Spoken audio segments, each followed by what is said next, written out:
পুজো নয়, রাস্তা চাই। নৈহাটিতে ঘটে গেল এই কাণ্ড। পুজো আসে, পুজো যায়, আর সেই পুজোতে লাখ লাখ টাকা খরচ করা হলেও রাস্তার দাবি তুলতেই যেন ভারে মা ভবানী। কখনো জল পেরিয়ে, কখনো আবার খানাখন্দ পেরিয়ে যেতে হয় ঠাকুর দেখতে। কিন্তু আর নয় হোক পুজো, না হলে রাস্তা। দীর্ঘদিন ধরে বেহাল রাস্তায় নাজেহাল নৈহাটি থেকে হাবড়া রোডের বাসিন্দারা। সকাল থেকে রাস্তা মেরামতের দাবিতে দীর্ঘক্ষণ পথ অবরোধের করে রাখল এলাকার ভুক্তভোগী ক্ষুব্ধ বাসিন্দারা। তাদের অভিযোগ, দীর্ঘদিন ধরে প্রশাসনের বিভিন্ন দরজায় তারা অভিযোগ জানিয়ে আসছে, প্রশাসন কোনো কর্ণপাত করছে না। তাই তারা বাধ্য হয়েই পথ অবরোধ করতে নেমেছেন। প্রশাসন যতক্ষণ না কোনো আশ্বাস বা প্রতিশ্রুতি না দেবেন, ততক্ষণ তারা এই আন্দোলন চালিয়ে যাবেন। একবার এসেছিল প্রধানের স্বামী এসেছিল, কিন্তু প্রধান আসেনি এখানে। উনি বললো কিনা যে হ্যাঁ 15 দিনের মধ্যে রাস্তা ঠিক করে দেবো, কিন্তু না, তারপরে প্রতিশ্রুতি ওনার স্বামী এসে বলেছিল, কিন্তু উনি আসেনি। আসার পরে উনি তো চলে এখানকার যে আমাদের যে এখানকার যে পঞ্চায়েতে পুলিশের আছে বড়বাবু আমাদের এলাকার, উনি বলেছিল 15 দিনের মধ্যে আমরা রাস্তাটা তৈরি করব, আপনারা একটু জায়গাটা ছেড়ে করে দেন, আমি প্রতিশ্রুতি দিচ্ছি বলেছিল।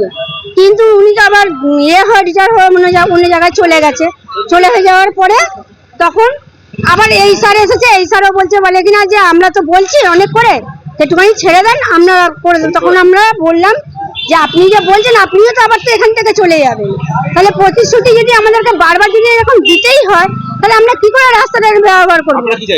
আমরা চাইছি এখানে রাস্তাটা তৈরি হোক, কারণ এখানকার একটা মেয়ের বিয়ে বন্ধ হয়ে গেল। এই রাস্তার সামনেটা আসলো, এসে যখন দেখলো রাস্তাটা এরকম অবস্থা, তখন বললো না এই রাস্তা আমরা বিয়ে, কেননা এখানে আসলে আমাদের যে স্থানীয় রাস্তাটা, যে রাস্তা দিয়ে আমরা স্থানীয় মানুষরা চলাফেরা করি, স্কুল, কলেজ, অফিস, আদালত সবকিছুর জন্য ব্যবহৃত হয় যে রাস্তাটা, সেই রাস্তাটা দীর্ঘ কয়েক বছর ধরে খারাপ। এবং আমাদের এখানকার মেম্বার বলেন, আমাদের এখানকার প্রধান বলেন, সবাইকে জানানো হয়েছে। আমরা 5 মাস আগেও একটা অবরোধ করেছিলাম এই রাস্তা নিয়েই। তো সেই দিন আমাদের বলা হয়েছিল, প্রতিশ্রুতি দেওয়া হয়েছিল যে 15 দিনের মধ্যে রাস্তা স্যাংশন হবেন। আমাদের থানার বড়বাবু এসে বলেছিলেন, তো আমরা সেই হিসেবে লিখিত দিয়েছিলাম। আমরা গ্রামের সবাই আমরা লিখিত জাহির করেছিলাম, সই করেছিলাম, কিন্তু সেই লিখিতর পরিপ্রেক্ষিতেও কোনো কিছুই হয়নি। উপরন্তু আজকে মাননীয় সোমনাথ স্যার এসে বলছেন যে রাস্তা স্যাংশন হয়ে গেছে, অথচ জলের জন্য ওনারা কোনো কাজে হাত লাগাতে পারছেন না। আমরা ওনার এই কথাটা মেনে নিলাম, কিন্তু বিষয়টা হচ্ছে গিয়ে রাস্তা স্যাংশন হয়েছে, জলের জন্য কাজ করতে পারছে না, এই বিষয়টা একটু হাস্যকর বিষয়। তার কারণ হচ্ছে সামান্য বৃষ্টির জন্য জল জমে, এটা আমরা মানছি, কিন্তু সেই জলটা দীর্ঘদিন ধরে থেকে যাবে এবং সেই জলটা থেকেই যাবে, এটা তো আর কখনো হতে পারে না। তো আমাদের গ্রামের ভিতরে অনেকের পুকুর আছে, মাছের ব্যবসা আছে, তো সেক্ষেত্রে আমাদের একটা ধারণা যে তারা জল প্রতিনিয়ত ছাড়তে থাকছে একটু বৃষ্টি হলে, কারণ এতটা জল জমা কোথাও পসিবল না।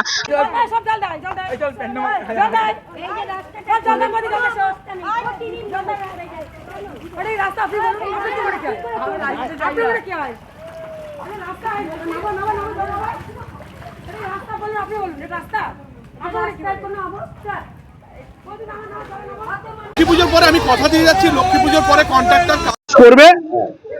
পুজোর মধ্যে কি করে ঠাকুর পুজোর কটা দিন আমি ব্যবস্থা করে দিচ্ছি পঞ্চায়েত থেকে। আমি 15-20 গাড়ি রাবিশ আমি ব্যবস্থা করে দিই, যাতে মানুষ সাইড দিয়ে উঁচু করে দিচ্ছি, যাতে মানুষ যেতে পারে। বৃষ্টির জল জমলেও আপাতত কিছুটা জায়গা আমরা এটা করে দিচ্ছি, যাতে মানুষের যে অসুবিধাটা সেটা যাতে না হয় আগামীতে।